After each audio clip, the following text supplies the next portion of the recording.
ni'matihi tatimmus shalihat. Segala puji bagi Allah yang karena nikmatnya kebaikan-kebaikan menjadi sempurna. Alhamdulillah, segala puji bagi Allah yang karena rahmatnya kita pun masih dapat menyempatkan diri untuk belajar, untuk ngaji bersama. Di saat banyak manusia sibuk dengan dunianya, bahkan tidak memikirkan bagaimana kelak hari esok dia. Allah masih memberikan kesempatan kepada kita untuk hadir, menyisihkan waktu, dan semoga waktu kita diberkahi oleh Allah Jalla Jalaluhu. Allahumma salli wa sallim ala sayyidina wa maulana Muhammadin wa ala alihi wa ashabihi ajma'in. Ya Allah, semoga salawat dan salam senantiasa Engkau curahkan untuk hamba kekasih-Mu, untuk baginda Nabi kita Muhammad alaihi salatu wassalam, untuk keluarga beliau, untuk istri-istri beliau, untuk putra-putri beliau, dan untuk seluruh sahabat Nabi. Semoga Allah meridhai kita bersama mereka. Amma ba'd. Jamaah rahimakumullah. Rasulullah sallallahu alaihi wasallam di setiap sholat, setelah bertasyahud, setelah bersalawat kepada Nabi alaihi salatu wassalam, beliau memerintahkan kepada kita untuk membaca doa, meminta perlindungan kepada Allah Azza wa Jalla. Allahumma inni a'udzubika min adzabil qabr wa min adzabi jahannam wa min fitnatil mahya wal mamat wa min syarri fitnatil masihid dajjal. Riwayat Imam Bukhari dan Muslim. Kita diperintahkan untuk meminta perlindungan dari 4 perkara. Yang pertama, dari azab kubur. Yang kedua, dari azab jahannam. Yang ketiga, dari fitnah kehidupan dan kematian. Yang keempat, dari fitnah Al-Masih Dajjal. Ada apa sebenarnya dengan kuburan? Bila kita membayangkan kondisi wajah kita atau wajah orang mati yang kita antarkan ke kuburan, baik itu ayahnya atau ibundanya atau anaknya, engkau bayangin setelah 3 hari kira-kira bagaimana kondisi jasad yang ada di sana, yang setiap hari dimandiin nih jasad, yang perempuan kadangkala perawatan jasadnya, wajahnya krim ini, krim itu. Ketika mati, setelah 3 hari, kalau dibongkar, kita akan melihat belatung-belatung itu keluar dari matanya. Kita akan melihat bibirnya mungkin sudah gak karuan. Kita akan melihat kondisi perutnya busuk, menjijikkan. Jangan mendekat. Kita dengar aja udah gak ingin. Dan itulah kondisi kita nanti. Kalau kita hari-hari ini mengantarkan jenazah ke kuburan, atau kita membaca berita kematian, suatu saat yang akan jadi berita adalah kita, yang akan digotong di pundak manusia, baik itu secara protokol COVID-19 atau biasa, tetap sama kuburannya. Ketika itu tidak ada yang menemani kita. Bukan harta yang menjadi standar orang itu kuburannya luas atau sempit, terang atau gelap gulita. Bukan jabatan. Jangan karena presiden, oh enak presiden kuburannya luas ya. Bisa 10 meter kali 10 meter. Nggak ada. Yang menentukan adalah amalan kita. Sa'ad bin Mu'ad, Sa'ad bin Mu'adz. Ini sahabat Nabi yang ketika beliau meninggal dunia, arsy Allah itu bergetar karena kematian Sa'ad bin Mu'adz. Dan turun 70.000 malaikat ikut mengantarkan jenazahnya Sa'ad bin Mu'adz. Bagaimana perjuangan dia membela agama Allah ini. Tatkala dia masuk ke dalam kuburan, dia dihimpit dengan kuburan. Orang baik kayak gitu. Nah. Dalam hadis yang diriwayatkan Imam Tabrani, Rasulullah sallallahu alaihi wasallam mengatakan, "Lau naja ahadun min dhammatil qabri la naja Sa'ad bin Mu'adz." Kalau ada satu orang yang selamat dari himpitan kuburan, pasti Sa'ad bin Mu'adz akan selamat. Walaqad dhamma dhammatan thumma rukhiyan. Saat sempat dihimpit oleh kuburan, kemudian dilepas lagi perlahan-lahan. Subhanallah. Bagaimana gelapnya kuburan? Tidak ada satupun lubang dan kuburan kita itu yang mungkin tatkala kita melihat biasa-biasa saja.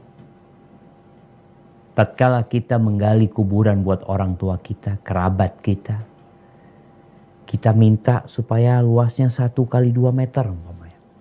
Kita minta didalemin. Kemudian tatkala sudah diletakkan, kita tutup dengan kayu, dengan sirap, papan sirap itu. Agar tidak ada tanah yang mengenai tubuhnya secara langsung. Tapi kemudian kita tutupin. Ahibbatifillah. Setelah kematian itu alamnya berbeda. Alamnya alam barzakh. Wa min wara'im barzakhun ila yaumi yub'atsun. Mungkin sebagian kita nggak tahu jasadnya ada di mana. Mungkin dimakan ikan hiu, mungkin dimakan ular, mungkin dimakan buaya, mungkin terjatuh dari pesawat, nggak ketahuan seperti yang kita lihat. Kadangkala ada pesawat yang hilang, kemudian jasadnya itu nggak ketahuan. Tapi Allah tahu dengan mereka. Kehidupan dia di sana, imma akan berada di taman-taman surga atau di lubang-lubang neraka. Ada sebuah hadis yang secara sanadnya dhaif, bahwa Nabi mengatakan alaihi salatu wassalam, innal qabra raudhatun min riyadil jannah au hufratun min hufarin niran. Sesungguhnya kuburan itu adalah taman dari taman-taman surga atau lubang dari lubang-lubang neraka. Hadis ini diriwayatkan oleh Imam Tirmidzi dan secara sanadnya dhaif jiddan, lemah sekali. Tapi maknanya sahih. Di mana suatu hari Utsman bin Affan radhiyallahu taala anhu berdiri di hadapan sebuah kuburan. Beliau menangis sampai air matanya membasahi jenggotnya. Faqila lahu tadhkurul jannata wan nar wa la tabki. Wa tabki min hadha? Engkau mengingat surga dan neraka. Ketika kita baca Quran, ada ayat-ayat tentang neraka, ayat-ayat tentang surga. Maka dikatakan engkau mengingat surga dan neraka dan engkau nggak nangis waktu itu. Sedangkan engkau menangis karena lihat kuburan ini. Apa kata Utsman bin Affan radhiyallahu anhu?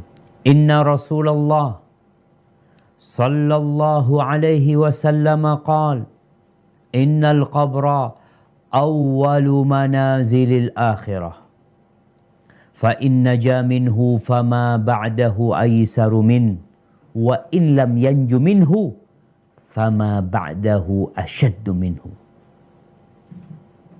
Kata Utsman, Rasulullah sallallahu alaihi wasallam bersabda, sesungguhnya kuburan itu adalah awal persinggahan akhirat. Kalau selamat di kuburan ini selamat, yang sesudahnya akan mudah buat dia.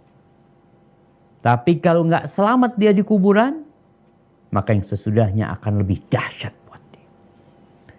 Qala wa qala sallallahu alaihi wasallam, Dan Nabi SAW bersabda, ma ra'aitu manzaran qat illa wal qabru afwa minhu.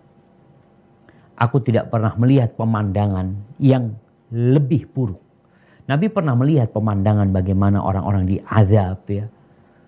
Beliau melihat kondisi neraka, orang-orang yang disiksa karena perbuatannya. Tapi Nabi mengatakan, aku gak pernah melihat pemandangan yang lebih menakutkan daripada kuburan.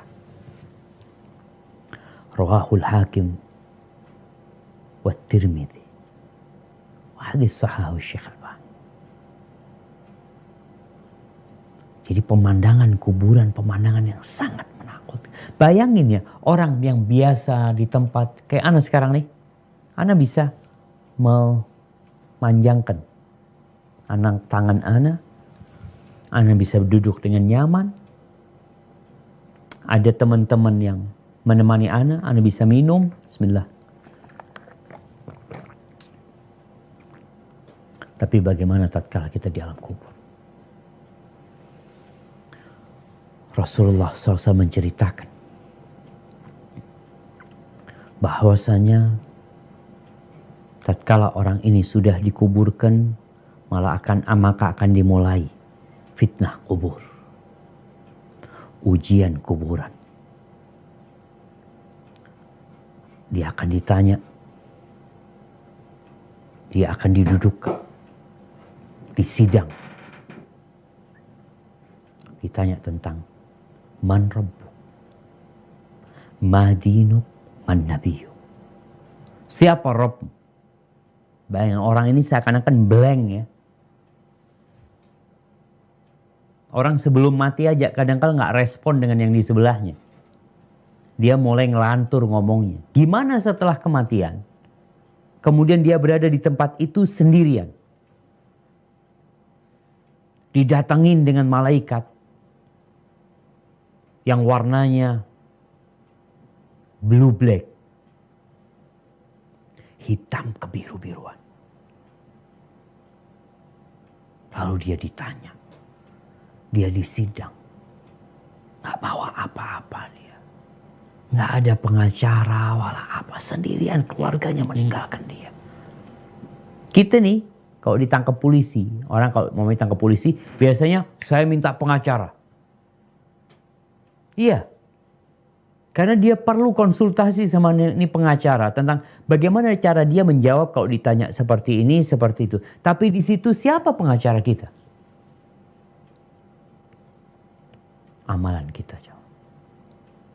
Rasulullah SAW setelah menguburkan jenazah, beliau berdiri mengatakan, istaghfiru li akhikum wasalullaha lahu tathbit fa innahu al-ana yus'al. Mohonkan kepada Allah ampunan buat saudara kalian yang dikubur nih, mohonkan ampunan. Pintakan kepada Allah ketetapan untuk hatinya, sekarang dia bakal ditanya. Di dalam hadis diriwayatkan Ibnu Hibban dari Abu Hurairah radhiyallahu anhu, Rasulullah sallallahu alaihi wasallam bersabda, "Wallazi nafsi biyadihi." Demi yang jiwaku berada di tangannya, innal mayyit la yasma'u khafqa ni'alikum hina tuwalluna anhu mudbirin. Sesungguhnya orang yang mati itu di kuburan itu mendengar suara sandal-sandal kalian tatkala kalian pergi meninggalkan dia. Fa in kana mu'minan. Kalau ini orang beriman, ingat urusannya hari itu amalan. Bukan jabatan lah, harta wala apa. Amal perbuatan dia. Kalau dia orang yang beriman, kanatis salatu 'inda ra'si. Salat akan berada di sisi kepalanya. Wa zakatu an yaminihi. Zakat ada di kanannya. Wa saumu an yasarihi. Puasa akan berada di kirinya. Wa kullu fi'lil khairat minas sadaqah wassilah wal ma'ruf wal ihsan ila nas 'inda rijlih. Dan semua perbuatan amal kebajikan kepada manusia, sedekah, silaturahim, amar ma'ruf nahi mungkar, berbuat baik kepada manusia, itu akan berada di kakinya. Ketika datang malaikat nih, dari sisi kepalanya, ya hendak dibangunkan nih orang untuk disidang. Maka sholat mengatakan maqibali madkhal, nggak ada pintu masuk lewat aku, nggak ada. Fayu'ta'an yamini, ketika datang dari arah kanannya, zakat pasang badan mengatakan maqibali madkhal, nggak ada pintu masuk lewat aku. Datang lewat kirinya, puasa mengatakan maqibali madkhal. Gimana kalau orang ini nggak puasa? Gimana kalau dia nggak bayar zakat? Gimana kalau dia nggak sholat? Fayu'ta min rijlai, datang dari arah kaki, mungkin mau diseret, mau diapa, untuk disidang. Maka perbuatan kebaikan mengatakan maqibali madkhal, enggak, kau nggak bisa masuk lewat aku. Maka akhirnya malaikat ini mengatakan ijlis, duduk. Maka duduklah orang ini. Qad muthilat lahu syamsu qad danat lil ghurub. Diperumpamakan dalam kehidupan di alam barzakh itu ada matahari yang sedang mau tenggelam. Lalu orang ini, karena dia orang yang taat kepada Allah, ketika ditanya akhbirna amma nas'aluka, jawab pertanyaan-pertanyaan kami. Kata orang ini, da'ni hatta usalli, tunggu biarkan aku sholat dulu ya. Dia orang yang mendirikan sholat. Fayuqal lahu innaka sataf'al, kau akan sholat, kau akan sholat. Fa akhbirna amma nas'aluk, tapi kabarin dulu, jawab dulu pertanyaan kami. Wa amma tas'alunani, apa yang kalian hendak tanyakan kepadaku? Maka ditanya nih, ara'aita hadzal rajul alladhi kana fikum ma taqulu fihi wa ma tashhadu alaih. Menurutmu orang yang ada di tengah-tengah kalian ini, apa pendapatmu tentang dia? Apa kesaksianmu terhadap dia? Muhammad, maksudmu Muhammad? Fayaqul lahu na'am. Fayaqul ashhadu annahu Rasulullah. Aku bersaksi dia utusan Allah sallallahu alaihi wasallam, wa annahu ja'ana bil bayyinat min 'indillah fasaddaqna. Dan dia datang kepada kami membawa bukti-bukti dan kami percaya sama dia. Fayuqalu lahu ala dzalika hayyit wa ala dzalika mita wa alaihi tub'atsu insyaallah. Di atas itu engkau hidup, di atas kesaksian ini engkau hidup, dan di atasnya engkau mati dan akan dibangkitkan di atas kesaksian itu insyaallah. Subhanallah. Allah tetapkan nih orang sehingga bisa jawab. Thumma yufsah lahu fi qabrihi 70 dhira'an. Di riwayat ini disebutkan kuburannya diluaskan 70 hasta. Wa yunawwar lahu. Kuburan yang gelap gulita ini jadi terang benderang. Diterangi itu kuburan dia. Wa yuftah lahu bab ilal jannah. Kemudian dibukakan pintu ke surga. Fayuqalu lahu unzur ila ma a'addallahu laka fiha. Engkau lihat tuh yang Allah siapkan buat engkau di sana. Fayazdadu ghibtatan wa surura. Maka dia semakin gembira, semakin senang. Thumma tuj'al nasamatuhu fin nasamit tayyib. Wahya tayrun khudr. Kemudian ruhnya itu diletakkan di burung yang berwarna hijau. Di rongga burung yang berwarna hijau. Ya'laku bisyajaril jannah. Yang dia bergantungan di pohon-pohon surga. Wa yu'adul jasadu ila ma bada'a minat turab. Jasadnya dikembalikan kepada tanah. Jadi tanah kembali. Wa dzalika qaul, itulah firman Allah Azza wa Jalla di surat Ibrahim ayat 27. Coba kita baca apa kata Allah di surat Ibrahim ayat 27. A'udzu billahi minasy syaithanir rajim.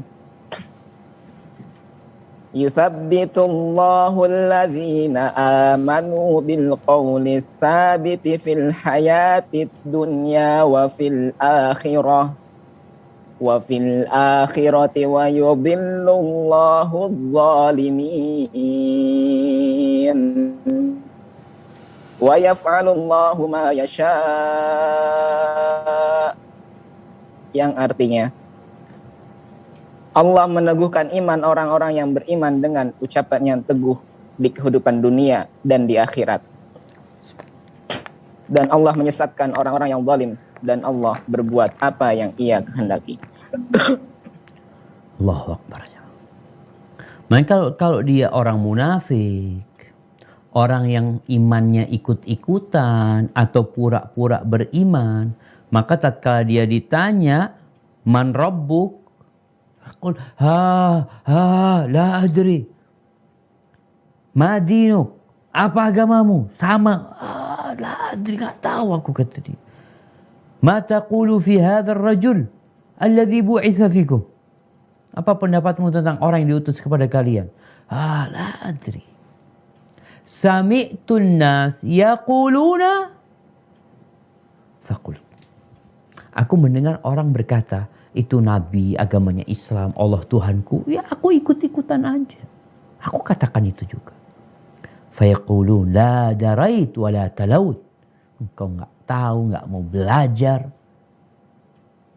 gak mau ngikutin. Fayunadi munadin minas sama an kadzaba abdi. Ada yang menyeru dari langit mengatakan, dusta nih apa. Ahibati fillah. Bagaimana kondisi orang yang benar menjawab pertanyaan, yang lolos dari ujian tersebut? Di hadis yang diriwayatkan Imam Ahmad, akan ada yang menyeru dari langit mengatakan, an sadaqa abdi, hambaku jujur dan benar yang dia katakan. Fa'afrishuhu minal jannah. Bentangkan permadani di kuburan itu dari surga. Wa albisuhu minal jannah. Kasih pakaian dari surga. Waftahu lahu baban ilal jannah. Bukakan pintu ke surga. Maka datang tuh aromanya surga, wanginya surga. Wa yufsah lahu fi qabrihi madda basarih. Kuburannya dibentangkan sepanjang dia memandang. Kalau di hadis Tirmidzi dikatakan 70 zira, 70 hasta, ini sepanjang dia memandang. Tergantung amalannya.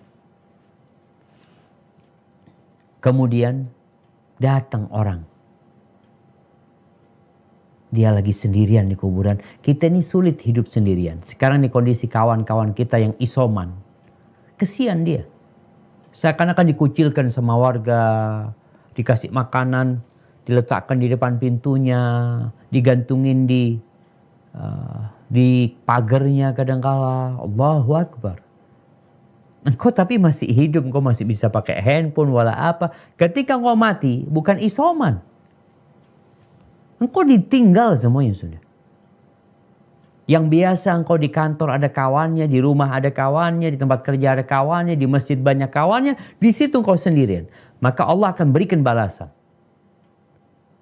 Akan datang manusia, wa ya'tihi rajulun hasanul wajhi. Ada orang yang wajahnya indah sekali. Laki atau perempuan tergantung orang ini. Hasanul thiyab, bajunya bagus. Kita tuh senang kalau ngeliat orang pakai baju bagus. Thayyibur rih, wangi aromanya. Fayaqulu lahu, man anta? Kamu siapa ya? Kok aku gak kenal gitu loh. Tapi kalau aku ngeliat wajahmu wajah orang baik gitu loh, yang bawa kebaikan. Kemudian orang ini mengatakan, ana amaluka saleh. Aku amal soleh. Aku perbuatanmu. Ketika keluargamu pulang ke rumahnya, hartamu pulang ke rumahnya, aku yang tinggal di sini bersamamu. Maka orang ini tatkala melihat bagaimana indahnya surga, maka dia ingin kiamat dibangkitkan supaya dia bisa kembali ke keluarganya, bisa menikmati kehidupan ini. Hadis rawahu Ahmad. Tapi kalau dia orang fajir atau orang munafik, setelah dikatakan dia berdusta, dibeberkan permadani dari neraka, dibukakan pintu ke neraka, panasnya datang, hawa panasnya datang juga, kemudian disempitkan kuburannya sampai tulang-tulangnya berantakan. Lalu datang orang, qabihul wajhi, qabihul thiyab, wajahnya buruk. Kita tuh kalau ngelihat orang wajahnya buruk, ya Allah, nggak pengen deket-deket gitu. Ini didatengin di kuburan, Udah disempitin tempatnya, datang nih orang. Bajunya jelek juga. Yang lebih parah, muntinur rih, busuk aromanya. Lalu orang ini ngomong, abshir billadhi yasu'uk. Terimalah kabar dengan yang buruk buat engkau. Ini hari yang engkau dijanjikan. Kata orang yang mati, wa anta fabasharakallahu bisyar. Man anta? Dan engkau semoga dapat kabar buruk buatmu dari Allah dengan keburukan. Engkau siapa engkau ngomong-ngomong kayak gitu? Kala wajahmu wajah orang yang buruk, bawa keburukan. Kata orang ini, ana, kok kepingin tahu siapa aku? Ana amalukal khabith. Aku perbuatan burukmu, dosa-dosamu. Fawallahi ma alimtuka illa kunta bati'an an ta'atillah. Aku gak kenal engkau sejak awal kecuali engkau orang yang lambat dalam ketaatan. Sari'an ila ma'asiyatillah. Kalau suruh maksiat cepat. Maka fajazakallahu syarran. Semoga engkau dikasih balasan yang buruk dari Allah Azza wa Jalla. Lalu didatangkan orang di sana yang buta, tuli, bisu, pegang palu. Lau duriba biha jabalun kanat. Kalau gunung dipukul pakai palu itu jadi debu. Dan orang ini dipukul sampai jadi debu. Kemudian dibangkitkan kembali, dipukul kembali. Dia teriak-teriak.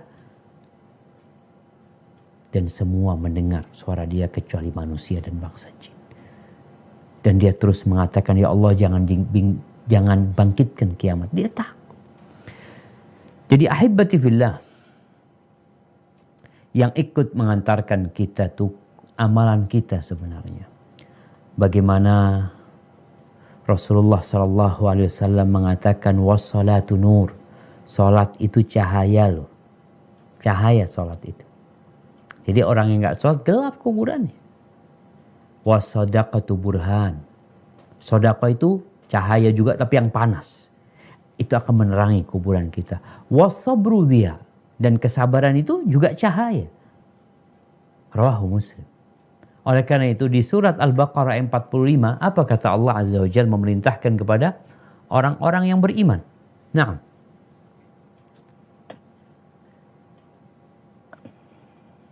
A'udzu billahi minasy syaithanir rajim. Wasta'inu bis-sabri was-salah. Wa innaha lakabiratun illa 'alal khashi'in. Yang artinya, dan mohonlah pertolongan kepada Allah dengan sabar dan salat. Dan salat itu sungguh berat kecuali bagi orang-orang yang khusyuk. Subhanallah jemaah. Di dalam tubuh kita ini, yang ini bakal masuk ke kuburan. Yang bakal dibungkus dengan kain kafan yang ada kantongnya. Di dalamnya ada satu organ. Yang kalau dia itu baik, benar, maka semuanya jadi baik dan benar. Tapi kalau dia rusak nih organ, semuanya jadi rusak. Apa itu? Hati. Kalau kita bicara hatimu cerminan kuburanmu, na'am. Kalau hatimu gelap, kuburanmu gelap. Hatimu busuk, busuk kuburan. Rasulullah SAW mengatakan, ala wa inna fil jasadi mudghah. Di dalam jasad, di dalam tubuh manusia itu ada satu organ. Idza salahat salahal jasadu kullu. Kalau organ ini baik, maka semuanya jadi baik. Kalau organ ini rusak, semuanya jadi rusak. Apa itu? Hati.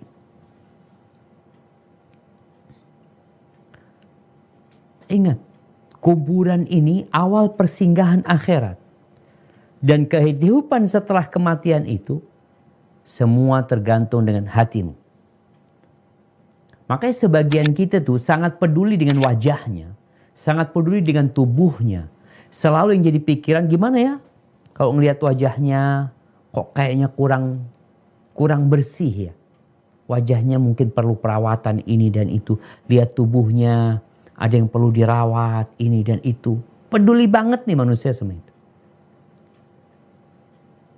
Padahal Nabi SAW mengatakan, innallaha la yanzuru ila suwarikum wala ila wujuhikum wa innama yanzuru ila qulubikum wa a'malikum. Sesungguhnya Allah Jalla Jalaluh itu tidak melihat kepada rupa kalian, nggak lihat kepada tubuh kalian. Sebagian kita tuh sibuk dengan wajahnya. Kita lihat sebagian operasi plastik, ini, itu, macam-macam. Peduli banget dia. Dia olahraga, dia fitness, dia set up, dia pull up. Segala hal dia lakukan demi untuk tubuhnya. Tapi untuk hatinya enggak. Yang Allah lihat tuh hatimu. Amalanmu yang dilihat. Nabi Ibrahim AS berdoa. Di antara doa yang beliau minta kepada Allah, yang disebutkan di surat Asy-Syu'ara ayat 87-89. Coba kita lihat apa doa Nabi Ibrahim alaihissalam. A'udzu billahi minasy syaithanir rajim. Wa la tukhzini yauma yub'atsun. Yauma la yanfa'u malu wa la banun. Illa man atallaha biqalbin salim. Yang artinya, dan janganlah engkau hinakan aku pada hari mereka dibangkitkan, yaitu pada hari ketika harta dan anak-anak tidak berguna, kecuali orang-orang yang menghadap Allah dengan hati yang bersih. Nah, yang akan dilihat hati. Hati yang selamat dari semua bentuk kesyirikan. Ketergantungan kepada selain Allah Azza wa Jalla. Dia nggak percaya, hati ini selamat dari semua kepercayaan yang menyimpang. Tahayul, khurafat. Nggak percaya sama dukun, hati ini hanya percaya sama Allah Azza wa Jalla. La jimat, wala tatayyur, wala apa, macam-macam. Bersih dari syirik besar dan syirik kecil. Dan tambah lagi, bersih dari semua penyakit hati yang berhubungan dengan manusia. Iri, dengki, hasad, sombong, suudzon, hatinya bersih. Dan Allah Jalla Jalaluh bagaimana mensifati para sahabat Nabi. Di mana hati mereka adalah hati yang bersih sekali para sahabat ini. Sahabat-sahabat Ansar. Allah mengatakan yuhibbuna man hajara ilaihim. Mereka ini cinta sama orang-orang yang hijrah. Bayangin ya. Biasanya kita tuh kalau ada pegawai baru, ada orang baru di kampung kita, di kantor kita, di perusahaan kita, hati kita mulai gak nyaman sama dia. Ada bayangan dia mau ngambil jabatan kita, mungkin dia ini dan itu. Ini orang-orang Ansar, kedatangan orang-orang Muhajirin sampai ke kota Madinah. Bagaimana hati mereka? Allah mensifati hati mereka.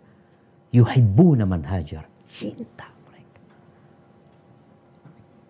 Cinta, hatinya ini penuh dengan cinta.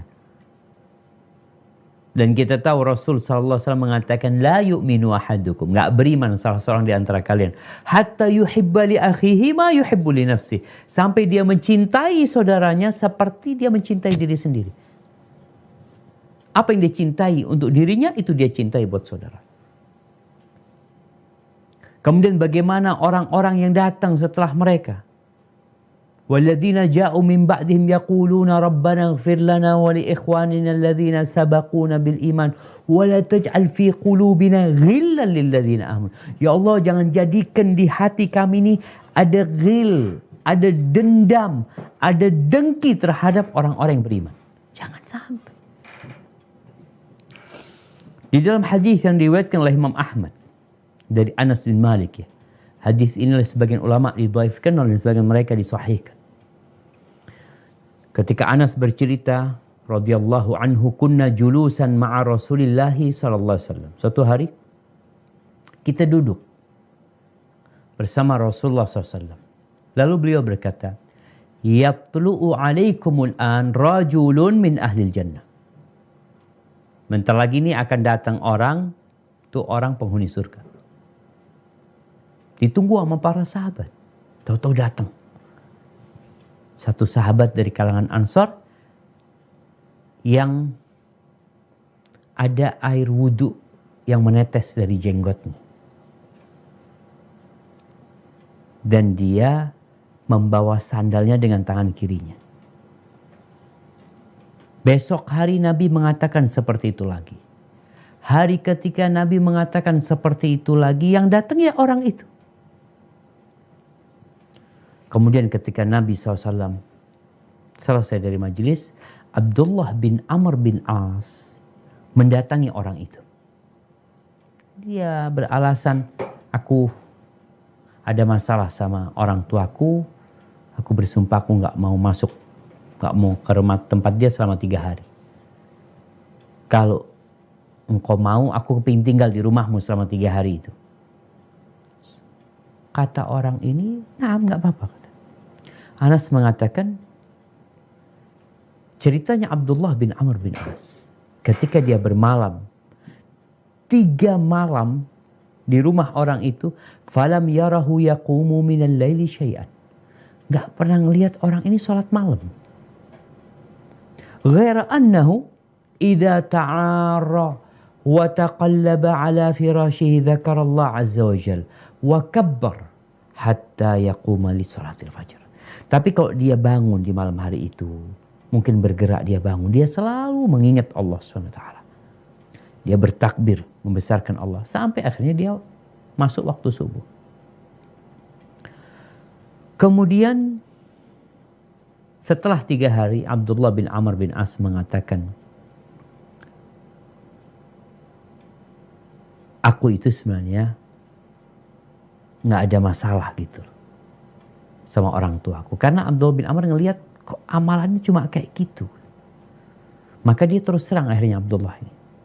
Aku sebenarnya gak ada masalah ya. Cuma aku itu dengar Nabi SAW mengatakan 3 kali akan muncul nih, salah satu akan muncul orang termasuk penghuni surga.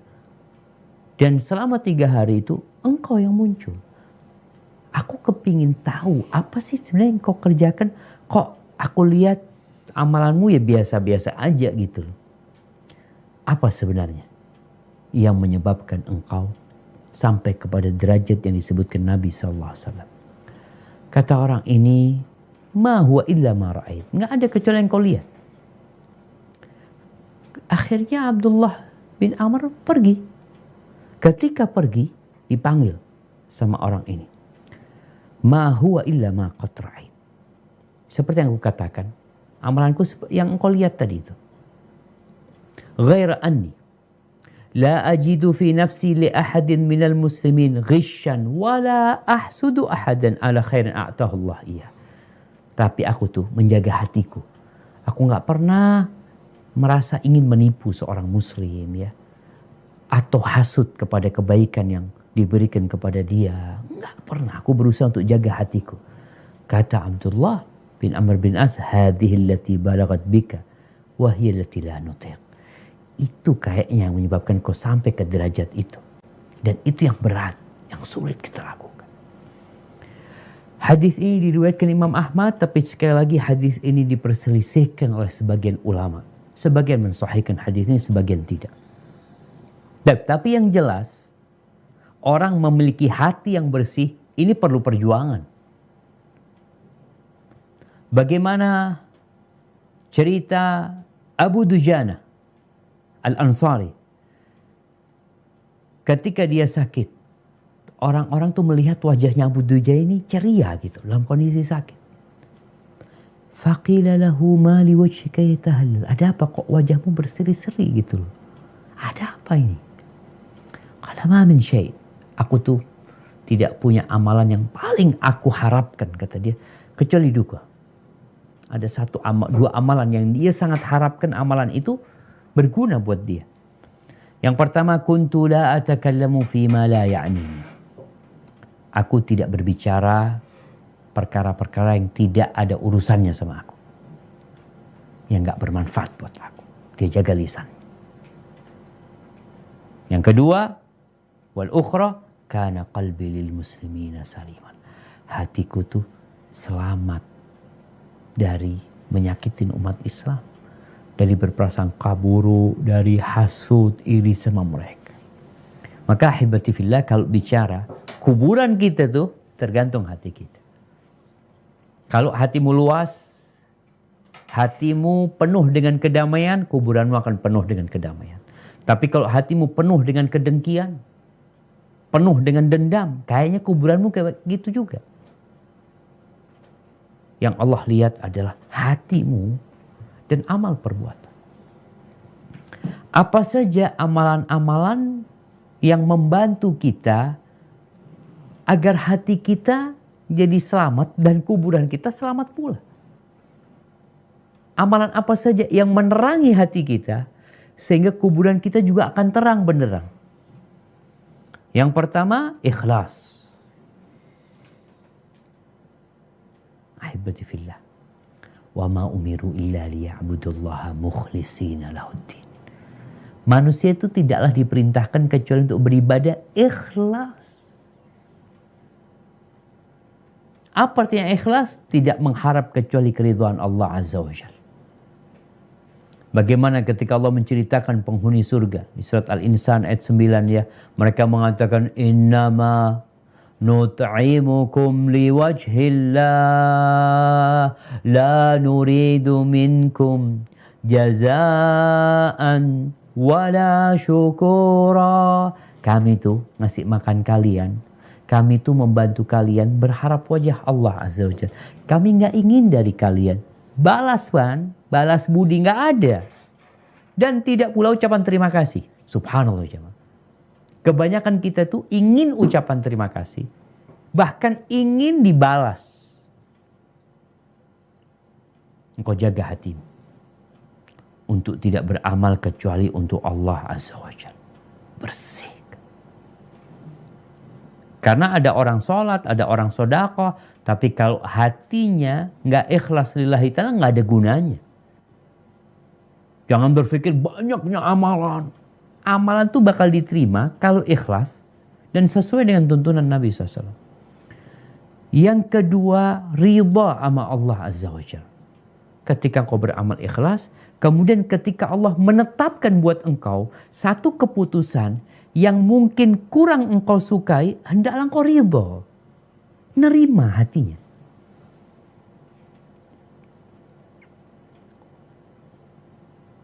Barang siapa yang setiap pagi mengatakan, pagi dan petang ya, raditu billahi rabba wa bil islami dina wa bi Muhammadin sallallahu alaihi wasallam nabiyya wa rasul, Allah akan ridha sama dia. Dia ridha Allah sebagai Tuhannya. Dia ridha dengan semua keputusan Allah. Yang mungkin menurut dia, ya Allah kok kayaknya susah buat aku. Tapi dia tahu Allah itu maha pengasih, Allah itu maha penyayang. Dia ngelihat orang punya rizki lebih banyak dari dia. Lalu dia bercermin, aku kok sedikit ya. Dia ridha sama Allah Azza wa Jalla. Ada yang meninggal dunia, ada yang diambil, dia ridha. Di PHK dia ridha. Usaha dia bangkrut dia ridha. Dikasih penyakit dia ridha. Subhanallah. Ridha ini benar-benar membuat orang itu tenang hidupnya. Ketika ada musibah, qadarullah ma syaa fa'al. Inna lillahi wa inna ilaihi raji'un. Dan apa kata Nabi sallallahu alaihi wasallam? Irda bima qasamallahu lak. Takun aghnan nas. Ridhalah engkau dengan apa yang Allah berikan kepadamu. Engkau akan menjadi orang yang paling kaya. Dengan cara menerima. Kata Al-Imam Ibnul Qayyim rahimahullahu ta'ala ketika berbincang tentang kedudukan ridha ini. Menerima dengan apa yang Allah tentukan. Inna ridha yaftahu lil abdi babas salamah. Ridha itu membukakan buat hamba ini pintu keselamatan. Fayaj'al qalbahu saliman, naqiyan minal ghish, wad-daghal, wal-ghil. Ridha ini akan menjadikan hati orang ini bersih dari perasaan ingin menipu orang, kotoran-kotoran, dendam. Wala yanju min adzabillah illa man atallaha biqalbin salim. Dan tidak akan selamat dari azab Allah kecuali yang berjumpa Allah dengan hati yang selamat. Wa tastahilu salamatul qalbi ma'as sukhti wa adamir ridha. Dan gak mungkin hati itu selamat kecuali kalau dia ridha. Kalau dia nggak ridha, dia marah-marah, dia merasa kenapa Allah takdirkan ini buat aku, kenapa ini, kenapa itu. Gimana hatinya mau bersih? Nggak ada. Hatinya akan penuh dengan penyakit. Wa kullama kana al-'abdu ashadda ridhan, kana qalbuhu asram. Setiap hamba ini, keridhaannya semakin dahsyat, maka semakin selamat hatinya. Fal khubthu wad-daghal wal ghish qarinus sukhut. Kebusukan, iri, dendam, dengki, itu kawannya marah.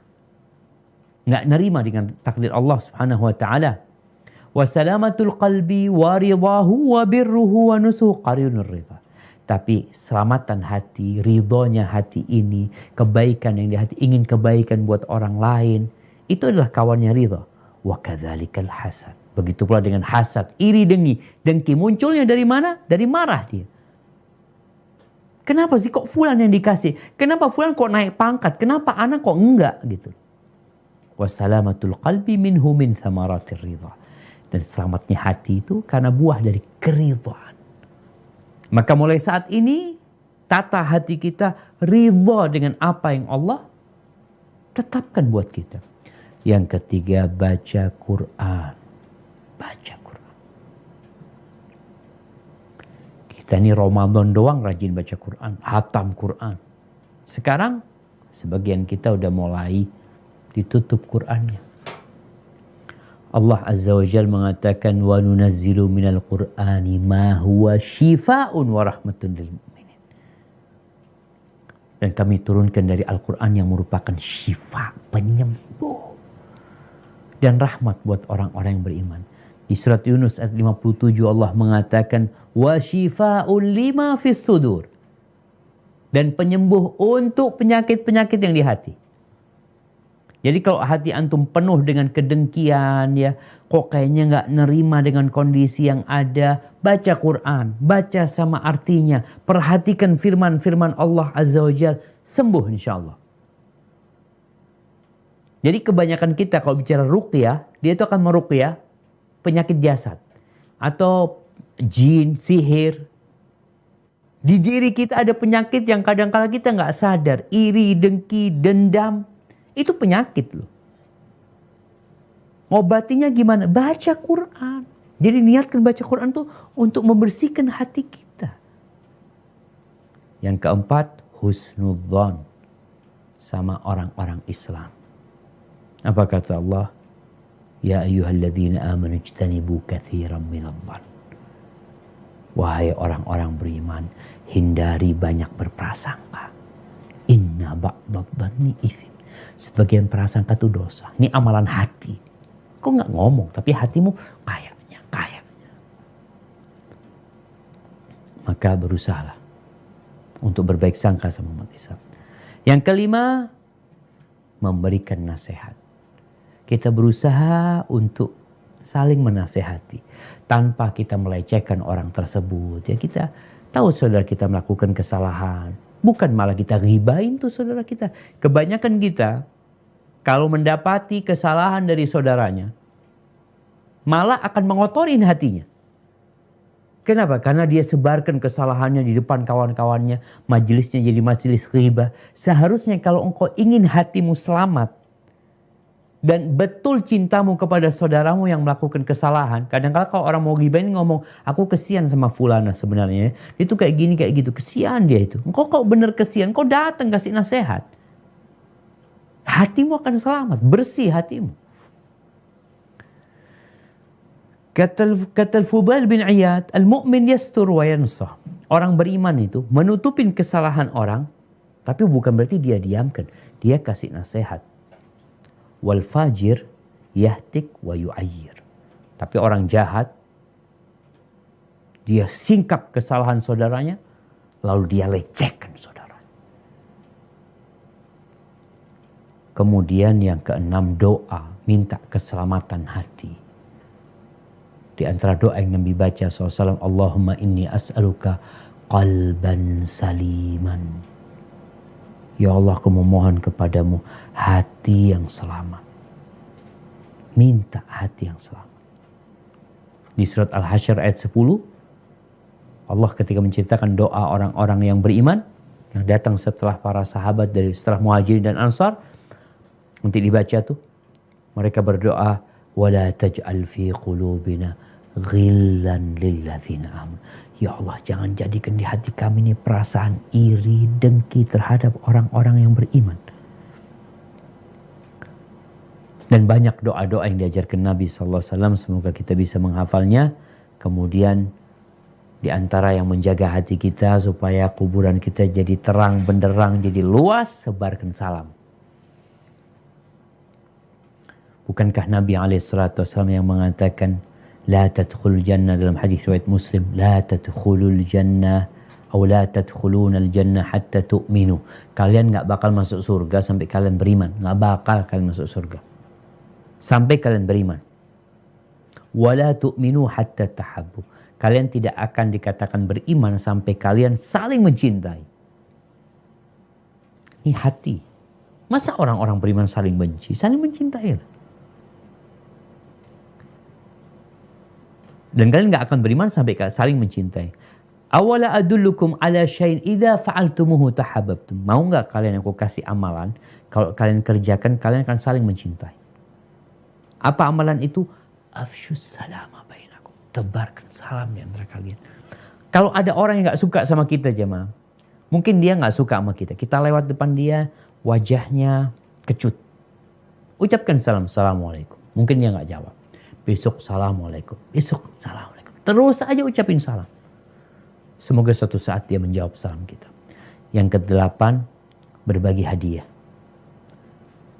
Kita berusaha untuk berbagi hadiah pertama sama kerabat kita.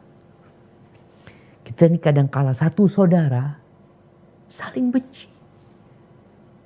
Sama-sama keluar dari rahim yang sama. Bapaknya sama, ibunya sama. Atau ibunya aja yang sama, atau bapaknya aja yang sama. Itu kadang-kala saling dendam, saling dengki, saling iri. Bagaimana menghilangkan hal itu? Saling berbagi hadiah. Kakak tuh punya rezeki, kirim makanan sama adiknya. Adik punya rezeki, kirim makanan buat kakaknya. Untuk menghilangkan itu yang di hati. Kata Rasul SAW dalam hadis yang diriwayatkan oleh Imam Bukhari dalam kitabnya Adabul Mufrad, tahadu tahabu. Kalian saling berbagi hadiah, niscaya kalian akan saling mencintai. Ahibati fillah, semoga dengan cara seperti itu kita punya hati yang selamat dan kuburan kita tatkala harta nggak berguna, ketika anak-anak meninggalkan kita, ketika hasil usaha kita tidak mendampingi kita di kuburan kita, tapi hati kita udah bersih. Hati kita udah luas menerima takdir Allah Azza wa Jal, memaafkan orang lain, tidak menyimpan iri dan dengki. Insya Allah engkau akan mati husnul khatimah. Dan ketika keluarga meninggalkanmu, engkau gak peduli sama keluargamu. Karena engkau punya kehidupan yang baru, engkau punya kawan yang baru, engkau punya rumah, tempat yang lebih luas daripada rumahmu sendiri. Hada yang bisa Anda sampaikan. Anda kembalikan ke moderator Kang Oji. Jazakumullah khair. Barakallahu fikum. Wa fiikum barakallahu. Masya Allah, Ustaz. Jazakallah khair Ustaz atas ilmu dan nasihat yang telah disampaikan. Barakallahu fikum Ustazuna. Taib, Ana lanjutkan ke sesi tanya jawab Ustaz. Tafadhol Bang. Di sini ada Akhi Safar yang akan membacakan pertanyaan-pertanyaan sudah masuk. Akhi Safar, ahlan wa sahlan Akhi. Ahlan bika. Masya Allah nih Akhi, ini luar biasa nih temanya nih, sungguh dalam Akhi. Dan yang Masya Allah yang join sampai sudah 500 ini. 500 di YouTube juga alhamdulillah banyak ya. Masya Allah. Pertanyaan bagaimana, Ki? Alhamdulillah udah 45 lebih dan nambah terus nih kayaknya. Masya Allah. Kayaknya bakal sampai subuh gitu Bang. Sampai subuh Ustaz, Masya Allah ini. Kalau udah ngomong kubur pada ngerubung semua Ustaz, pada serem kayaknya nih Ustaz ya. Allahu Akbar. Tapi Masya Allah ya nggak ada alasan untuk tidak mentarbiah hati kalau udah gini ceritanya Ustaz ya. Subhanallah, subhanallah. Karena konsekuensinya udah langsung terlihat gitu ya. Masya Allah. Nah ini Anda izin bacakan ya Ustaz ya. Banyak pertanyaan nih, semoga pertanyaan yang kita bacakan cukup mewakili. Dan kalau ada yang masih kurang jelas, padahal itu sudah kita sempat bahas, mungkin nanti bisa murojaah lagi melalui YouTube-nya Awabin ya. Insya Allah sudah sangat jelas Ustadz sampaikan tadi. Izin Anda bacakan untuk pertanyaan pertama Ustadz. Ini mengenai ada ahwat yang anaknya meninggal pada saat kecil Ustadz. Nah ini dia tanyakan bagaimana kehidupan anak kecil tadi di alam kubur. Lalu apakah kalau kita masih mengingatnya menandakan belum ikhlas Ustadz. Nah apakah anak tadi bisa memberikan syafaat kelak di akhirat Ustadz? Tafadhol Ustadz. Masya Allah, barakallahu fiik. Nah, mahibati fillah, bagi mereka yang mendapatkan takdir musibah yang tidak sesuai dengan keinginan, maka hendaklah bersabar dan menerima takdir Allah supaya hatimu jadi bersih, supaya engkau tidak hidup dalam penderitaan di dunia dan nanti di kuburan, karena nggak nerima dengan takdir Allah Azza wa Jalla. Bahkan ada yang mengatakan, kenapa kok dia yang mati? Padahal anak rajin sholat. Padahal anak sholat malam. Kurang apa anak? Fulan tuh gak pernah sholat. Anaknya hidup. Sehat. Bagus-bagus anak. Hati-hati. Hindarin kita dari hal itu. Katakan inna lillahi wa inna ilaihi raji'un. Adapun bagaimana kehidupan anak kecil di sana. Tentunya kita tahu.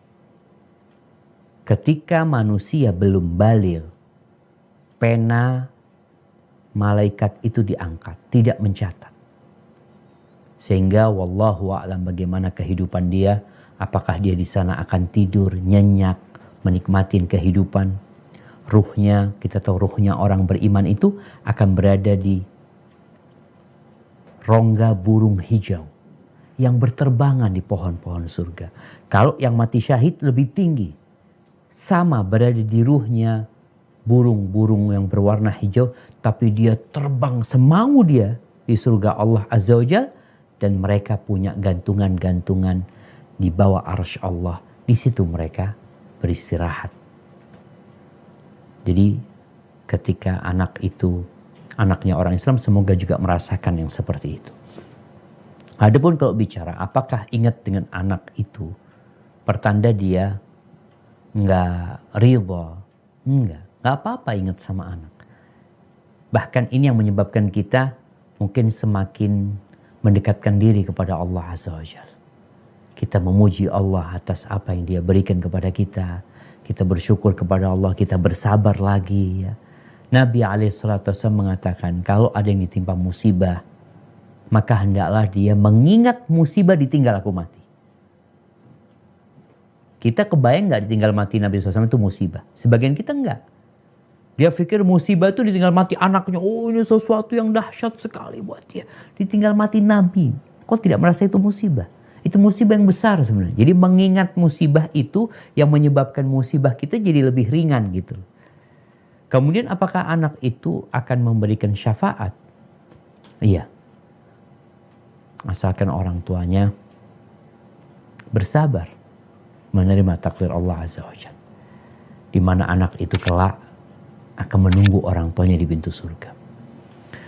Memang di antara para ulama ada yang mengatakan syafaat bisa diberikan oleh anak itu kalau orang tuanya mengakikohin anak itu. Karena semua anak itu tergadaikan dengan akikahnya. Sebagian memahami maksud digadaikan dia nggak bisa ngasih syafaat sampai orang tuanya mengakikohin dia. Tapi wallahu a'lam bishawab, tetap insya Allah akan memberikan syafaat kalau memang orang tuanya nggak mampu untuk akikah, karena kita tahu Hukum akikah sendiri sebagian ulama mengatakan hanya sunnah muakkadah, walaupun sebagian mewajibkan hal itu. Jadi insya Allah tuh anak tetap akan memberikan syafaat kepada orang tuanya, asalkan orang tuanya nerima gitu loh dengan kematian dia. Karena ada orang tua yang stres jemaah, ada orang tua yang sampai gila ditinggal mati anak. Dia tidak terima. Dia mulai menyalahkan dirinya. Kenapa? Katakan qadarullah. 50.000 tahun sebelum langit ini ada, sebelum bumi ini ada, kematian anak kita ini sudah ada dalam catatan Allah Azza wa Jalla. Hadza wallahu a'lam bissawab. Ustaz, jazakallah khair. Selanjutnya, bagaimana bila ada kakek meninggal karena sakit dan belum sempat mengganti puasa Ramadan selama 1 bulan penuh? Nah, apakah boleh cucu mengkodok puasa kakek tersebut? Kalau boleh, apakah puasa kodok tadi boleh digabung dengan puasa Senin Kamis niatnya, Ustaz? Tafadhol, Ustaz. Nah, ya ahibati fillah. Kalau kakek itu sakit ya, kemudian dia meninggal dunia belum sempat membayar hutang tersebut. Jadi kalau meninggalnya umpamanya pas Ramadan dia meninggal dunia, maka nggak perlu dibayar karena bayarnya kan nanti setelah Ramadan sebenarnya. Namun kalau sang kakek itu dia sakit sebulan penuh nggak puasa, tapi harapannya dia sembuh. Kemudian dia masuk ke bulan Syawal ya, dia belum bayar tuh, tapi bayarnya nanti. Kemudian meninggal dunia belum sempat bayar akhirnya dia. Maka nggak ada masalah anaknya menggantikan puasa kakeknya. Dia berpuasa. Kalau dikatakan bagaimana pelaksanaan puasanya, ya silakan mau puasa Senin Kemis, tapi niatnya mengkodok buat orang tuanya, bukan puasa sunnah. Tapi pelaksanaannya di hari Senin dan Kemis. Karena hari Senin dan Kemis ini hari diangkatnya amalan, harapan dia, ya dia bisa beramal yang lainnya, yang semoga diterima oleh Allah Azza wa Jalla. Hada wallahu alam bissawab. Baik, Ustaz. Selanjutnya, minta penjelasan saat terkait dengan adanya hadis yang menyebutkan barang siapa yang meninggalkan hutang atau tanggungan, maka urusannya diserahkan kepadaku. Ini ada hadis riwayat Muslim, Ustaz, yang bunyinya, aku lebih utama dari setiap mukmin daripada dirinya sendiri. Barang siapa meninggalkan harta, maka itu untuk keluarganya, dan barang siapa yang meninggalkan hutang atau tanggungan, maka urusannya diserahkan kepadaku dan menjadi tanggunganku. Mohon penjelasannya, Ustaz. Masya Allah, barakallahu fikum. Iya jemaah. Jadi memang di awal Islam, Rasulullah SAW itu tidak mau mensolatin mayit yang punya utang. Kecuali ada yang mau nanggung. Kalau punya utang dia, Nabi tanya, punya utang nggak orang ini? Ini dari beratnya masalah utang. Beliau ingin mendidik para sahabat jangan mati bawa utang. Kalau bawa utang Nabi nggak akan nyolatin. Ketika dikatakan punya utang, udah sallu ala sahibikum, kalian yang sholatin, Nabi nggak nyolatin. Suatu hari ada sahabat mengatakan, ana ya Rasulullah yang nanggung dia. Akhirnya Nabi mau sholatin orang itu karena ada yang menanggung. Setelah itu dengan berjalannya waktu ya, alhamdulillah kondisi ekonomi umat Islam membaik. Dan sebagian negara Islam punya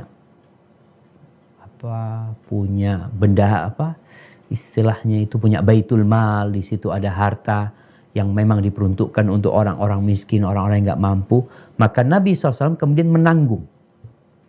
Kalau ada orang mati lagi punya utang, Nabi yang nanggung. Karena adanya baitul mal tadi, ditanggung sama Nabi SAW. Tapi Nabi sudah meninggal dunia. Sehingga tanggungannya keluarganya lagi gitu. Kecuali ada baitul mal yang mau menanggung dia. Jadi itu ketika Nabi hidup alaihissalam, dan itu di akhir-akhir hidup Rasulullah SAW ketika memang ada harta yang dimiliki oleh umat Islam. Sehingga kalau punya utang itu dilunasin dari baitul mal, utang orang tersebut. Sehingga Nabi tetap mau mensolatin orang yang meninggal walaupun meninggalkan hutang. Adapun warisannya ya sudah buat keluarganya, Nabi nggak ada urusan. Hanya saja kita tahu jemaah bahwasanya pembagian waris itu kapan? Setelah pelunasan hutang, dan penunaian wasiat. Hadza wallahu a'lam bissawab. Ustaz, jazakallahu khair Ustaz. Ini ada beberapa pertanyaan yang terkait memang kondisi keluarganya yang memang sudah meninggal ya. Mari kita sama-sama doakan Allahumma fir lahum warhamhum wa'afi wa'fu anhum. Dan beberapa ini terkait dengan COVID, Ustaz. Nah, Pertama, minta penjelasan Ustaz, apakah protokol pemakaman menurut COVID itu sudah sesuai dengan ajaran Islam? Dan kedua, ini ada contoh kasus di mana ada seorang ayah yang meninggal karena COVID, sehingga harus dimakamkan dengan protokol COVID dan di lokasi tertentu sesuai dengan aturan protokol COVID. Sementara pada saat ayahnya sebelum meninggal pernah berpesan untuk dimakamkan di tempat tertentu yang lebih dekat rumah dan khusus untuk Muslim saja, tidak bercampur gitu Ustaz. Nah, terkait dengan pesan orang tua ini, apakah anak sebaiknya mewujudkan keinginan atau pesan orang tuanya tadi atau membiarkan dengan kondisi seperti ini Ustaz? Tafadhol Ustaz. barakallahu fiik. Ya ahibati fillah. Kita harus berpikir memang ya, dengan kondisi COVID sekarang ini, kalau mati COVID, itu jenazah nggak balik ke rumah. Yang akhirnya ada dampak negatif ya. Bisa jadi yang nyolatin sedikit. Karena memang dia kayak kemarin itu ada kondisi jenazah yang kita minta untuk dibawa ke kampus kita supaya disolatin. Ternyata nggak boleh lagi, dulu masih boleh. Ternyata harus dibawa ke kuburan, disolatin di kuburan, sudah disolatin di atas kendaraan. Kalau di rumah kan biasanya emak-emak, ibu-ibu semua masih bisa nyolatin ketika jenazah itu di rumah. Sekarang enggak, sudah berangkat dari kamar mayit, kamar jenazah langsung ke kuburan. Bagaimana kalau memang dimandikan semuanya? Ya nggak ada masalah. Berarti sesuai gitu loh. Cuma kan kita yang nggak boleh memandikannya, kita yang nggak boleh ngurusinnya. Jadi ada petugas yang ngurusin. Kemudian kalau di peti nggak ada masalah kalau kondisinya seperti yang disebutkan tadi. Setelah dikuburkan, masalah kuburannya ini, kuburannya nggak boleh digabungin orang kafir sama orang Islam. Jadi kalau bicara kuburan COVID, ana wallahu a'lam, apa digabungin kafir sama muslim? Kayaknya enggak sih. Tetap ada walaupun satu lokasi umpamanya. Jadi kan ada lokasi tanah kuburan.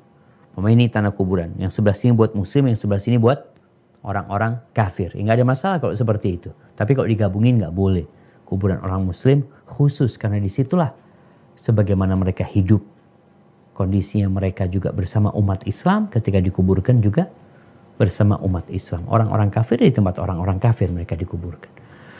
Baik, kalau mau dipindah kuburannya gimana Ustaz? Karena pesan. Tergantung kondisinya. Kalau memang memungkinkan untuk dipindah, nggak apa-apa memindah kuburan itu. Apalagi kalau dikatakan tadi ada pesan ya untuk dipindah selama tidak memberatkan keluarga. Soalnya kadang-kala mau dipindah kondisinya sudah membusuk, ini itu macam-macam, yang membuat keluarganya malah nggak nyaman nanti melihat orang tuanya seperti itu. Karena intinya dia dikuburkan di pemakaman yang syar'i, dan karena kondisi yang tidak memungkinkan untuk dikuburkan di kuburan keluarga, maka Anda rasa nggak ada masalah. Yang penting bagaimana sekarang keluarganya mendoakan orang tuanya. Karena kuburan tuh dimanapun bisa jadi tadi taman-taman surga atau jadi lubang-lubang neraka. Memang ada sahabat Nabi yang memindah kuburan ayahnya, kalau nggak salah Jabir bin Abdullah. Dia nggak nyaman ketika ayahnya dikuburkan, karena dulu kuburannya massal. Dikuburkan sama orang itu kok nggak nyaman dia sama orang itu. Maka dia kemudian memindahkan kuburan ayahnya. Hadza wallahu a'lam bissawab. Baik Ustaz, jazakallahu khair Ustaz. Selanjutnya, bagaimana hukumnya membaca Quran dengan niat pahalanya diberikan kepada orang yang telah meninggal? Dan apakah doa untuk orang meninggal diterima hanya dari anak yang soleh atau soleha saja, Ustaz? Barakallahu fikum. Nah, mahibati fillah, kalau bicara apakah menghadiahkan bacaan Al-Quranul Karim itu sampai kepada yang mayit, masalah ini ada khilaf di antara para ulama. Sebagian ulama dari kalangan mazhab Hambali kalau nggak salah satunya adalah Syekhul Islam Ibn Taimiyah rahimahullahu ta'ala, berpendapat sampai sebagaimana sodakoh itu sampai. Jadi kita membaca Al-Quran Karim, kita niatkan buat orang tua kita umpamanya. Tapi ulama-ulama lainnya berpendapat tidak. Karena Nabi SAW tidak pernah mengajarkan hal itu. Yang beliau ajarkan adalah sodakoh buat yang mati. Jadi kalau sodakoh sampai. Tapi kalau baca Al-Quran nggak sampai. Wallahu a'lam bishawab masalah ini. Jadi memang ada khilaf di antara para ulama. Oleh karena itu yang lebih selamat adalah mendoakan. Kalau mendoakan yang mati, semuanya berpendapat doa itu sampai. Karena doa itu minta sama Allah. Bukan amalan yang diberikan, tapi doa. Memohon kepada Allah ampunan. Memohon kepada Allah rahmat. Memohon Allahumma nawwir qabrahu. Ya Allah, berikan cahaya di kuburannya. Luaskan kuburan. Jadi kita minta. Apakah doa ini khusus buat anaknya? Tidak. Doa ini buat siapa saja. Kita boleh mendoakan orang lain. Gak kenal pun kita doakan. Bagaimana tatkala orang itu meninggal dunia. Kita ke Masjid Nabawi umpamanya. Ada jenazah. Ada 10 jenazah di situ. Kita gak tahu siapa yang mati. Kita ikut sholat jenazah. Takbir pertama kita baca Al-Fatihah. Takbir kedua kita baca salawat. Takbir ketiga kita mulai berdoa mengatakan Allahumma gfir lahum warhamhum wa'afihim wa'fu anhum wa'akrim nuzulahum wa'wasi' mudkhalahum Allahumma ij'al qabrahum raudatan min riyadil jannah. Emangnya kita kenal sama tuh mayit? Nggak kenal. Maka kalau bicara doa, maka doa itu akan didengar Allah Subhanahu wa taala dan Allah insya Allah akan kabulkan. Hanya anak yang soleh ini nggak putus doanya. Kalau orang yang di masjid itu selesai dia doakan, selesai kholas. Dia pulang ke rumahnya, dia nggak kenal sama siapa yang mati. Kalau kawan mungkin masih ingat ya. Ana ingat dengan beberapa kawan, masih ingat Ana. Ana kalau ingat sama dia, ya Allah ingat, jadi kita doakan dia. Tapi kalau nggak kenal, ya gimana mau doakan? Anak pun kalau nggak soleh, jangan dia doakan orang tuanya. Diri sendiri aja dia nggak pernah doain. Jadi kalau bicara doa, dari siapapun, bisa kita mendoakan orang yang meninggal dunia. Dan semoga Allah mengabulkan doa-doa kita. Hadza wallahu a'lam bissawab. Ustaz, Ustaz. Ini masih tentang anak, Ustaz. Nah, ini kondisinya anaknya masuk agama lain. Berarti murtad ya, Ustaz ya. Dan orang tua sudah tidak menganggap anak itu sebagai anaknya lagi. Nah, sekarang bagaimana orang tua tadi, Ustaz, pertanggungjawabannya? Apakah orang tua masih bisa masuk surga dengan kondisi seperti ini, Ustaz? Apa doa, Ustaz? Allahu Akbar jemaah. Semoga Allah menjaga anak-anak kita. Menjadikan mereka penyejuk pandangan kita. Nabi Nuh alaihissalam. Bagaimana anaknya yang sudah hidup bersama Nabi didakwain, dikasih tahu, tapi tetap tidak mau menerima la ilaha illallah. Sampai tatkala perahu Nabi Nuh sudah berlayar. Kemudian anaknya Nabi Nuh kelihatan sama Nabi Nuh. Dia sedang naik ke gunung. Dipanggil sama Nabi Nuh, ya bunayyar kam ma'ana. Wala takun ma'al kafirin. Wahai ananda, engkau gabunglah sama kami. Naik sama kami. Jangan bergabung sama orang-orang kafir. Tapi apa kata anaknya? Sa'awi ila jabalin ya'simuni minal ma'. Aku akan mendaki ke gunung yang akan menyelamatkan aku dari air.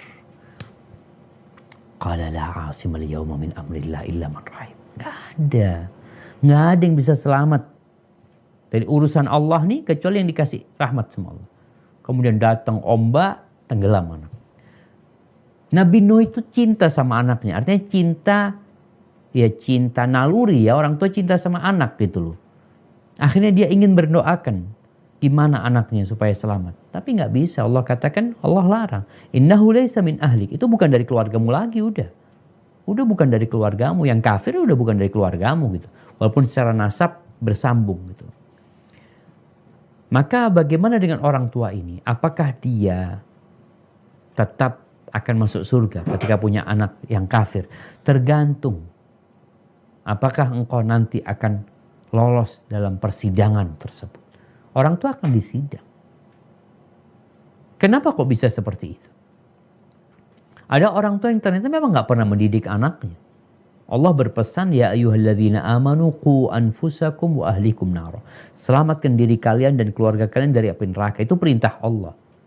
Agar orang tua ini tidak hanya memikirkan diri sendiri, tapi memikirkan juga keluarganya, anak-anaknya. Apakah sudah dilakukan?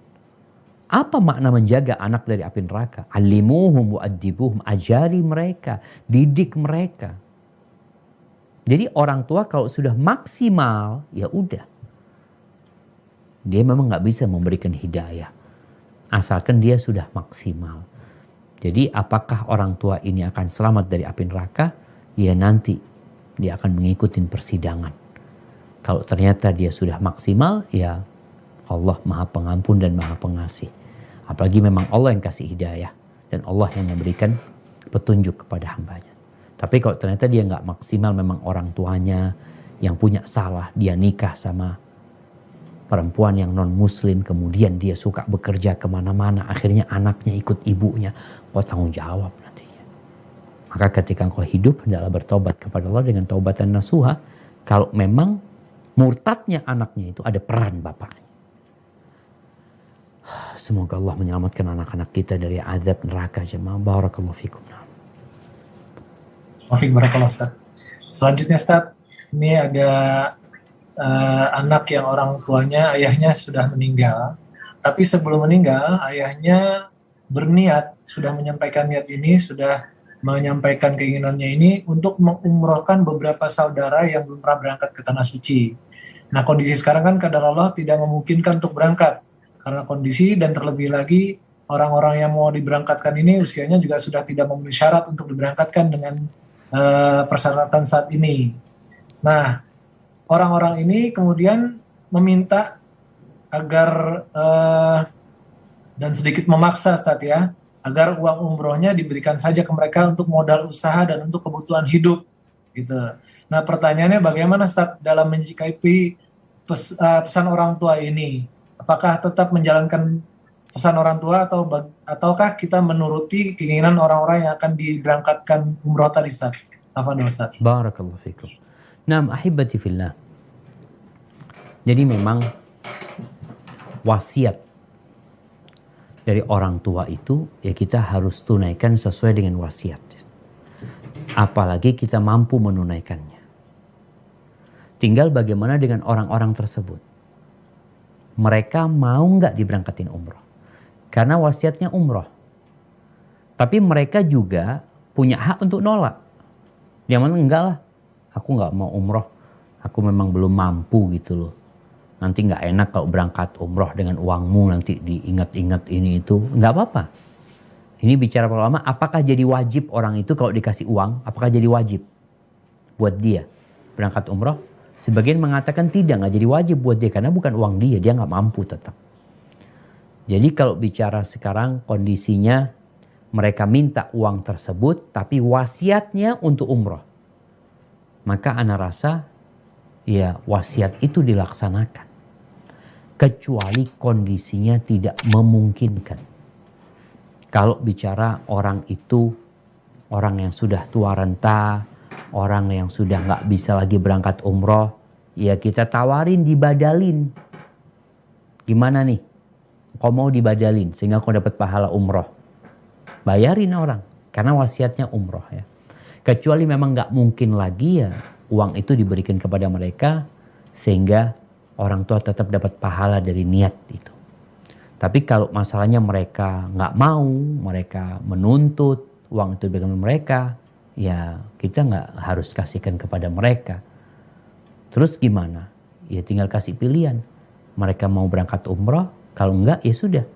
Mungkin dikasihkan kepada yang mau berangkat umroh yang lainnya. Artinya wasiat untuk memberangkatkan umroh itu dijalankan. Jadi wallahu alam jamaah, kalau bicara tadi mereka memaksa meminta, apakah pihak pemilik itu bisa memberikan? Ya kalau memang ada opsi mereka bisa pilih, berarti nggak ada masalah. Mau berangkat umroh atau mau diambil duitnya. Kalau orang tua pesennya kayak gitu. Tapi kalau pesennya orang tua hanya untuk umroh, ya diberangkatkan umroh aja. Hadza wallahu a'lam bissawab. Nah. Ustaz, jazakallahu khair, Ustaz. Selanjutnya begini, Ustaz. Kalau kita pernah zolim kepada orang lain dan sekarang kita sudah mulai merubah diri, bertobat dan ingin meminta maaf kepada orang tersebut, tapi ternyata kita sudah tidak bisa menemukan lagi orang tersebut, Ustaz. Alamatnya tidak ketahuan, kondisinya sekarang di mana beradanya tidak ketahuan, Ustaz.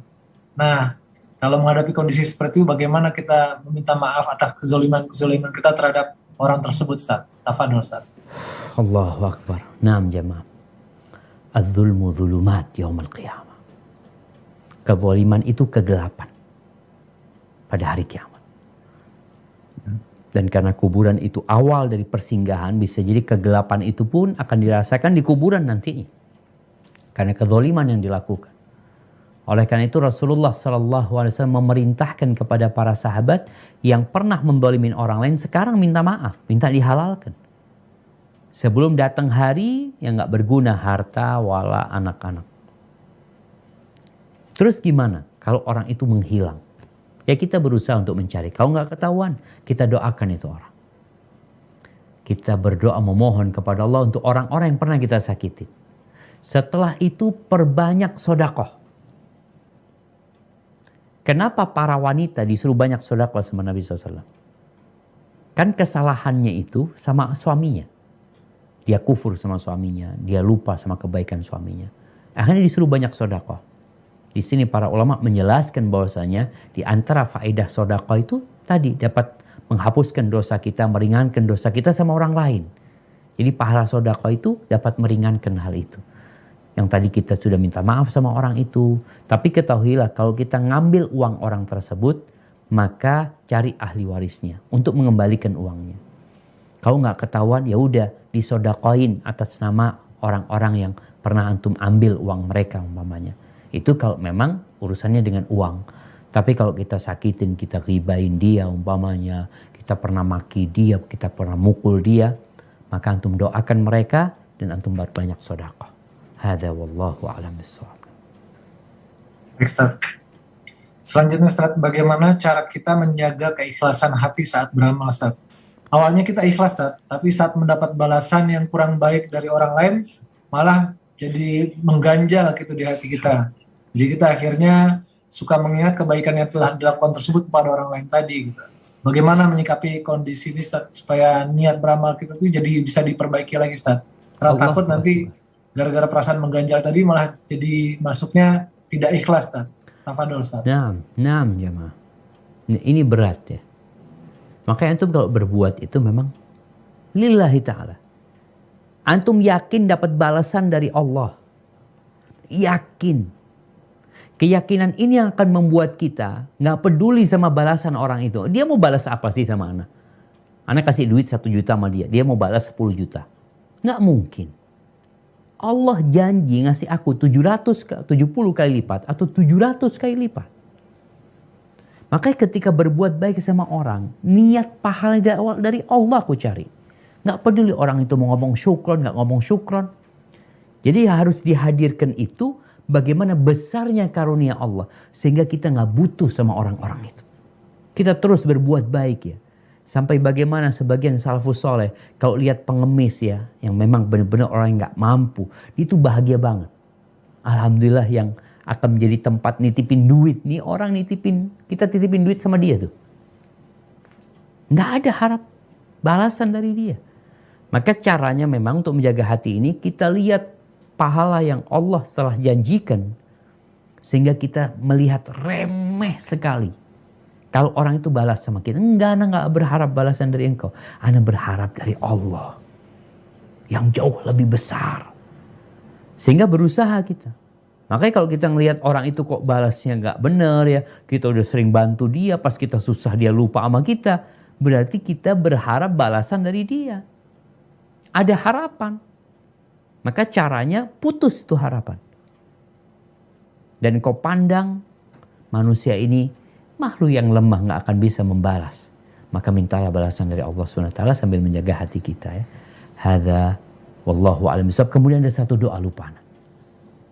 Nabi ngajarkan doa. Allahumma inni a'udzubika an usyrika bika wa ana a'lamu wa astaghfiruka lima la a'lamu. Ya Allah, aku berlindung kepadamu dari melakukan kesyirikan yang aku tahu. Dan aku mohon maaf kepadamu dari melakukan kesyirikan yang aku nggak tahu. Ampuni aku ya Allah. Ini berkaitan dengan syirik besar, syirik kecil juga kita kadang-kadang kita nggak sadar gitu, kita minta ampun. Apalagi yang berkaitan dengan riya, kita kadang-kala sadar kalau itu riya, maka kita minta perlindungan sama Allah supaya kita diselamatkan dari penyakit ini. Hadza wallahu a'lam bissawab. Ustaz, selanjutnya Ustaz, ini ada jamaah yang punya penyakit kronis Ustaz, sehingga apabila timbul rasa sakit yang begitu luar biasa, itu selalu dia sampai muncul keringat dingin, dan yang paling mengerikan dia selalu merasa takut bahwasanya rasa sakitnya ini akan membawa dia kepada ajalnya. Nah, rasa takut akan sakit karena akan mati karena sakit ini, bagaimana menyikapinya Ustaz? Tafadhol Ustaz. Barakallahu fikum. Iya jemaah, orang-orang yang sedang susah, orang-orang yang sedang kena penyakit, ketahuilah bahwa rasa sakit itu penghapusan dosa. Rasa sakit itu pengangkat derajat. Bayangin kalau orang ini sakit 10 tahun ya, bagaimana dosa-dosa dia kalau dia sabar menghadapi hal itu. Rontok tuh dosa-dosanya. Sampai kata Nabi SAW, وَلَا يَزَالُ الْبَلَاءُ بِمْرِئٍ. Orang tuh akan dikasih bala, ada yang dikasih bala terus sampai dia berjalan di muka bumi dalam kondisi gak punya dosa. Artinya dia hidup dosanya udah habis, sudah bersih. Subhanallah, tinggal diangkat derajatnya lagi. Maka kalau bicara bagaimana rasa takut, ketika sakit itu datang, yang pertama engkau harus menjadikan penyakitmu itu sebagai keyakinan bahwa situ ada penghapusan dosa. Kalau takut mengantarkan ke ajal, maka tatkala itu baca la ilaha illallah. Dan biasanya kalau orang sudah ajalnya datang, dia akan melihat malaikat-malaikat Allah datang mencabut nyawa dia. Selama itu belum datang, berarti engkau belum datang ajalmu. Maka teruslah memohon kepada Allah husnul khatimah, dan semoga penyakit itu tadi jadi penghapus dosa dan pengangkat derajat. Hadza wallahu a'lam bishawab. Ustaz, jazakallahu khairan Ustaz. Selanjutnya Ustaz, ini kalau sekarang jamaah ini dihantui rasa bersalah karena dia tidak bisa mendampingi orang tuanya atau tidak bisa merawat dengan baik orang tuanya di saat-saat terakhir karena kondisi COVID ini, dan ada juga karena kondisi lokasi yang berjauhan Ustaz. Sehingga di saat kepergian orang tuanya dia tidak bisa mendampingi dan tidak bisa merawat. Nah, bagaimana menyikapi rasa bersalah ini Ustaz yang selalu menghantui? Tafadhol Ustaz. Barakallahu fikum. Nah, mahibati fillah. Jadi terkadang kita itu baru menyesal tatkala orang tua kita pergi meninggal dunia. Maka yang masih hidup orang tuanya, jangan sia-siakan. Kita nggak tahu kapan ajal datang menjemput mereka. Apalagi di saat kondisi orang tua kritis ya. Berusaha anak itu untuk berbakti. Karena kalau udah mati selesai. Kita ada kebaktian setelah kematian. Maka buat yang tadi merasa bersalah, engkau perbanyak sekarang amalan kebajikan buat orang tua. Mendoakan orang tua. Bagaimana menjalin hubungan baik dengan orang-orang yang dicintai oleh orang tua kita ya. Kemudian bagaimana kita sedekah buat orang tua untuk menebus yang perasaan salah tadi. Kalau bicara nanti pembagian waris umpamanya bagaimana ngobrol sama keluarga, adalah berapa sepertiga yang diwakafkan buat ibu kita, buat orang tua kita. Untuk menebus perasaan salah tadi. Karena memang ada anak-anak yang kurang perhatian gitu loh. Dia masih berpikir orang tuanya masih berumur panjang sehingga dia masih kemana-mana. Ketika meninggal dunia, ya sudah qadarullah wa masya'al, tapi masih bisa untuk memperbaiki hal itu. Bang Safar, kayaknya kita ke pertanyaan terakhir nih Bang Safar. Siap Ustaz, insya Allah. Baik Ustaz, kalau gitu ini pertanyaan terakhir untuk malam ini Ustaz. Apakah di dalam kubur kita nanti langsung disiksa oleh malaikat? Dan bagaimana dengan amal jariah kita yang lainnya yang masih insya Allah pahalanya mengalir? Apakah amal-amal jariah kita ini bisa membantu kita dari siksa di kubur Ustaz? Tafadhol Ustaz. Subhanallah. Naam jamaah. Jadi kalau bicara di kubur apakah langsung disiksa? Tadi kan disampaikan hadis Nabi SAW. Akan ada fitnah di sana. Akan ada ujian. Pertanyaan, lulus apa tidak? Ketika lulus, alhamdulillah. Yang sesudahnya akan lebih ringan. Tapi nggak lulus, yang sesudahnya akan lebih berat. Namun ada orang-orang yang lulus. Secara pertanyaan dia menjawab benar. Jawabannya, Rabbi Allah, dinil Islam, Nabi Muhammad SAW. Tapi ternyata ada amal-amal keburukan dia. Dia punya banyak dosa. Dia muslim yang punya banyak dosa. Maka azab kubur itu dapat meringankan buat dia nantinya ketika dia di padang mahsyar. Dan boleh jadi azab itu jadi lebih ringan karena syafaat Nabi SAW. Ingat ketika Nabi menancapkan 2 pelepah kurma dengan harapan diringankan azab buat mereka. Atau dengan doa, anaknya terus beristighfar, mohon ampun buat orang tuanya. Kalau bicara utang ya, anak yang melunasi utang orang tuanya sehingga orang tuanya tidak terbebani dengan utang tersebut. Ini termasuk meringankan yang di sana. Atau juga kalau bicara tadi amal jariah orang tuanya. Orang tuanya kadang-kadang punya masjid, ya bangun masjid, tapi masjidnya belum dipakai gitu. Ini itu belum jadi. Tapi setelah masjidnya jadi, banyak orang yang sholat di sana, manfaatnya banyak. Mudah-mudahan hal itu menjadi pahala buat orang tuanya dan meringankan azab itu. Oleh karena itu, yang masih hidup, perbanyak sedekah. Kalau bisa wakaf. Kemudian perbanyak anak. Karena Nabi SAW mengatakan anak-anak itu akan memberikan syafaat kepada orang tuanya. Artinya akan mendoakan orang tuanya. Dan nanti kalau mereka meninggal sebelum balik umpamanya akan jadi syafaat buat orang tuanya. Intinya jaga hati kita, niatkan selalu untuk mendekatkan diri kepada Allah. Jangan ada dendam, iri, macam-macam. Dan jangan ada kesyirikan apalagi. Sesuai dengan bersihnya hatimu, terangnya hatimu, maka akan terang pula kuburan kita. Tapi kalau hati kita penuh dengan kegelapan, penuh dengan penyakit, maka kuburan kita akan jadi sempit dan penuh dengan kegelapan. Hadza wallahu a'lam bishawab. Ana kembalikan ke Bang Safar. Jazakumullah.